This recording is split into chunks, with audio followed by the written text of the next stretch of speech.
qui me motive le matin, par mon petit déjeuner.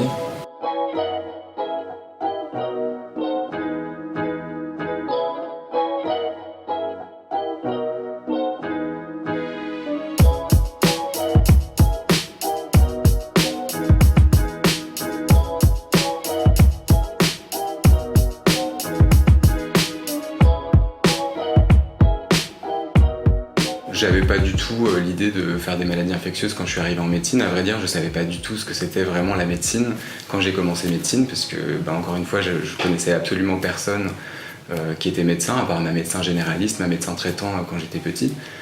Je savais pas vraiment les différences, les spécialités chirurgicales, les spécialités médicales. Ce qui a orienté mon choix vers les maladies infectieuses, ça a été les stages que j'ai faits quand j'étais externe. J'ai eu l'occasion de faire 2 stages en maladies infectieuses. J'étais à Lille à l'époque. Ça a été mon engagement associatif, puisque j'avais repris une association avec une amie de prévention contre le VIH, où on allait dans les lycées faire de l'information sur le VIH. Et donc ça m'a confronté un peu à toutes ces questions-là et ça m'a beaucoup intéressé. Et j'ai eu l'occasion de faire des stages à l'étranger. J'ai fait un stage au Sénégal, où je faisais de la chirurgie, et j'ai fait un stage au Cambodge où je faisais des maladies infectieuses, et en fait j'ai compris le lien qu'il y avait entre les voyages, les maladies tropicales et les maladies infectieuses, et c'est pour ça que je me suis dirigé vers les maladies infectieuses.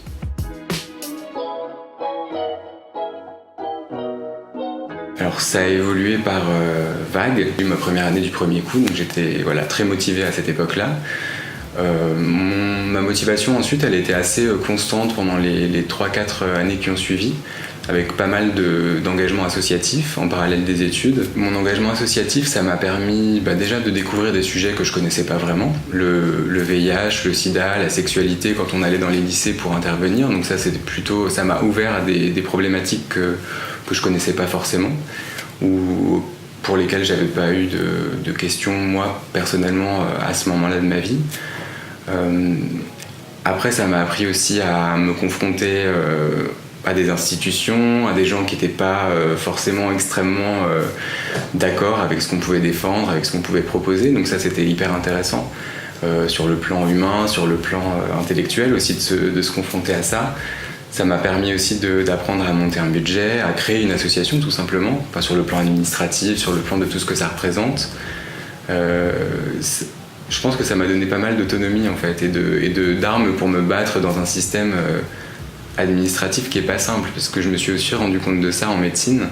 C'est que peut-être parce que, encore une fois, je connaissais pas de médecin, je connaissais personne qui était dans ce milieu-là, je savais pas exactement comment fonctionnaient les études de médecine, et je me suis rendu compte qu'on était très peu encadré sur qu'est-ce qu'on peut faire à tel moment de notre cursus. Est-ce qu'il y a des filières un peu parallèles, on peut faire des doubles cursus, on peut faire pas mal de choses, et en fait quand on n'est pas au courant de tout ça, on sait pas.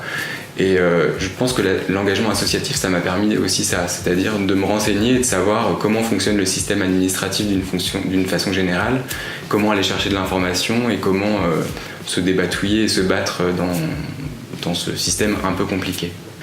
Ça a été très très compliqué pour moi en 6e année, l'année de l'internat, où j'ai pas réussi en fait à rentrer dans ce jeu de concours, de compétition qui s'installait vraiment, et je vivais ça assez mal.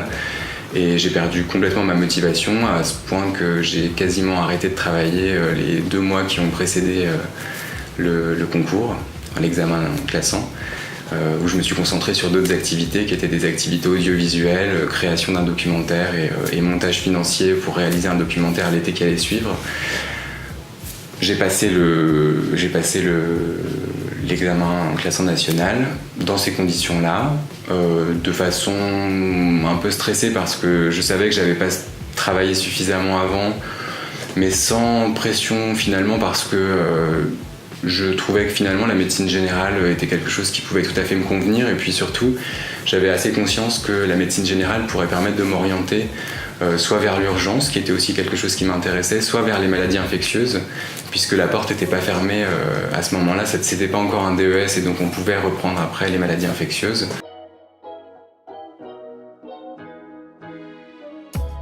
La chose qui m'a le plus surpris, c'est de s'adapter assez facilement en fait. C'est vrai que entre l'externat et l'internat, et après entre le fait d'être interne et le fait de devenir chef, il y a un palier qui est net, qui se fait du jour au lendemain, c'est-à-dire que quand on est interne, le dernier jour du mois on est interne, le premier jour du mois d'après on est chef par exemple, et c'est pareil quand on est externe et quand on devient interne, et en fait ça se fait assez naturellement, et on n'a pas plus de connaissances et on n'a pas plus d'assurance a priori d'un jour sur l'autre, mais en fait juste cette fonction et ce changement de statut et de fonction fait que ça se passe finalement assez bien, et c'est pas vraiment un problème. Une grosse différence pour moi qui est que quand on est externe et interne, on fait quasiment pas de consultation, et ça induit un rapport au patient qui est extrêmement différent en fait. Le fait d'être dans une situation avec un patient horizontal dans un lit, la blouse, enfin tout cet environnement est extrêmement particulier, et finalement on est beaucoup moins confronté à la situation de consultation qui sont des gens qui vont plutôt bien, en tout cas mieux que ceux qui sont hospitalisés, qui arrivent sur l'heure de jambe en consultation, et c'est un rapport en face à face, on est assis l'un en face de l'autre et on discute, et en fait la consultation c'est une discussion. Et ça change beaucoup les choses. Après, sur l'évolution du regard de la société sur l'infection, il y a beaucoup de choses qui sont passées en 30 ans, heureusement. Je pense que la majorité des gens en France savent qu'on ne meurt plus comme on en mourait il y a 20 ou il y a 30 ans du VIH. Pour autant, ça reste extrêmement compliqué. Et ça, on s'en rend compte tous les jours quand on discute avec les patients. Sur le plan affectif et sur le plan sexuel, c'est extrêmement difficile de vivre avec une infection à VIH parce que c'est très peu accepté, et malgré nous ce qu'on essaye d'expliquer, il y a quelque chose qui a révolutionné tout, c'est quand on prend un traitement, au-delà de survivre, on ne transmet pas l'infection, puisqu'en fait le stigmate il était quand même fondé sur ça au départ, c'est que si j'ai un rapport sexuel avec quelqu'un, je peux m'infecter à cause de cette personne. Et maintenant on a la chance et on a la certitude scientifique que c'est pas le cas avec les traitements qu'on a actuellement. Malgré ça, on se rend compte tous les jours que c'est extrêmement compliqué de vivre avec cette infection, et on a l'impression, à écouter parler les gens, que l'évolution elle n'a pas été celle qu'elle aurait dû être. Donc on essaye de bosser là-dessus, mais c'est pas encore gagné.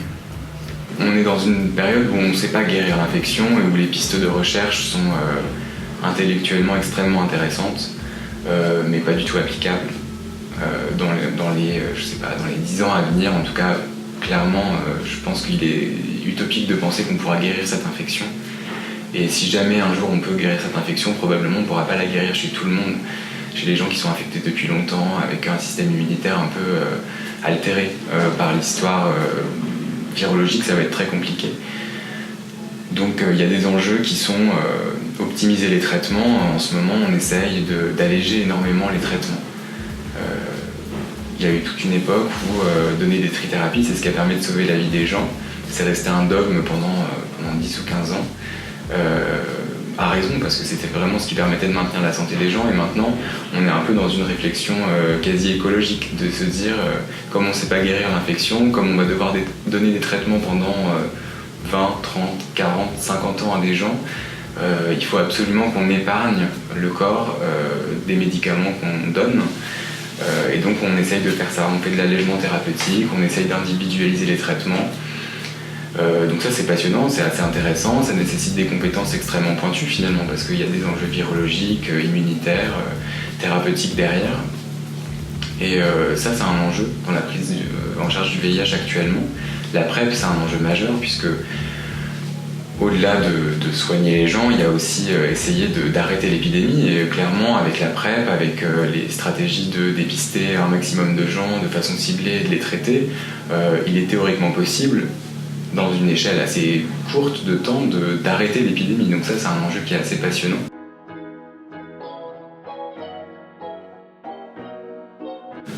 Dans notre spécialité, on est très confronté aux associations de patients et aux patients experts.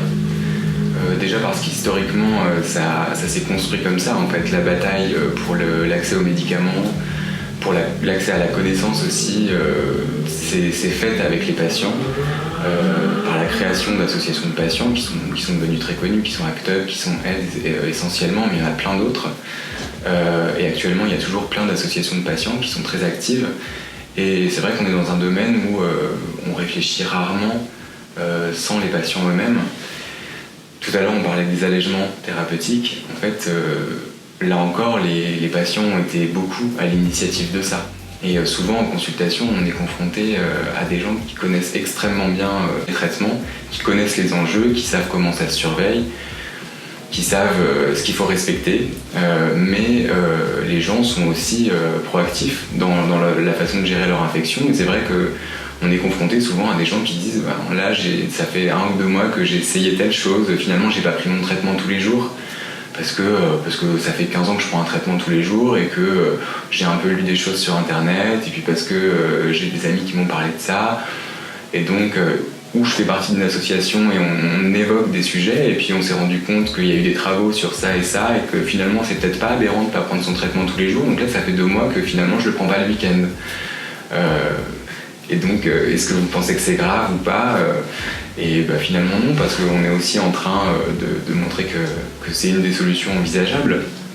Mais donc oui, les associations de patients ont un rôle qui est très important, et on est sollicité d'ailleurs régulièrement pour participer à des réunions, pour aller présenter les avancées thérapeutiques, et on le fait avec plaisir. Alors oui, je suis amené à faire des annonces VIH, pas énormément parce qu'en étant à l'hôpital, on a un mode d'arrivée des patients qui fait que c'est assez rare en fait qu'on fasse ce qu'on appelle la primo-annonce, enfin le moment où vraiment la personne ne sait pas, puisque en général quand les gens arrivent à l'hôpital, ils ont déjà fait un test, et c'est la raison pour laquelle, en raison de la positivité du test, ils arrivent à l'hôpital. Donc ce sont des annonces, ce sont des consultations qui sont longues, où on va expliquer aux gens ce que c'est que la maladie, l'infection, le traitement, qu'est-ce que ça veut dire un test positif, pourquoi il faut le confirmer. Mais les gens arrivent rarement sans savoir du tout qu'on va leur rendre un test positif. Finalement, c'est plutôt soit le médecin qui l'a prescrit initialement, soit le biologiste de ville qui a déjà fait une annonce. Donc c'est un peu particulier. Dans le contexte actuel, finalement, c'est pas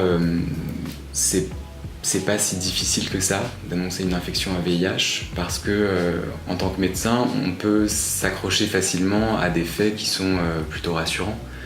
On a des traitements qui sont bien tolérés, qui sont efficaces, qui vont faire que l'espérance de vie va être la même que quelqu'un qui n'a pas d'infection. Donc on a des messages qui sont globalement très optimistes et qui nous permettent de proposer une consultation qui n'est pas finalement si difficile que ça à gérer sur le plan scientifique, sur le plan médical.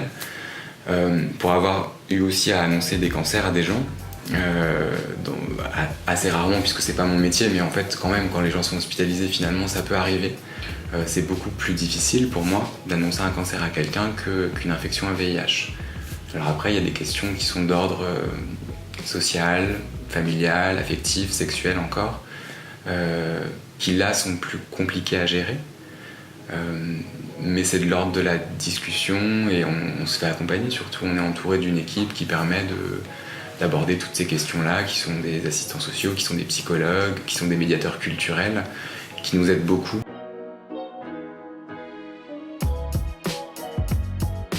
Profiter des stages pour découvrir les patients vraiment, et ce que c'est que le contact avec les patients. Quand j'étais externe, je me souviens avoir été très partagé toujours entre les cours, les révisions, et puis la pression après du concours, de l'internat, des examens classants nationaux. Et en fait, avec le recul, je me rends compte que tout ce que j'ai appris, finalement, c'est vraiment quand j'étais en stage, avec des médecins qui m'ont touché, avec des patients dont les histoires m'ont marqué. Donc vraiment, si j'avais un conseil, ça serait ça, c'est de profiter au maximum de ce qui se passe en stage et du contact avec les patients et avec les médecins avec lesquels on a des affinités et avec qui on peut discuter.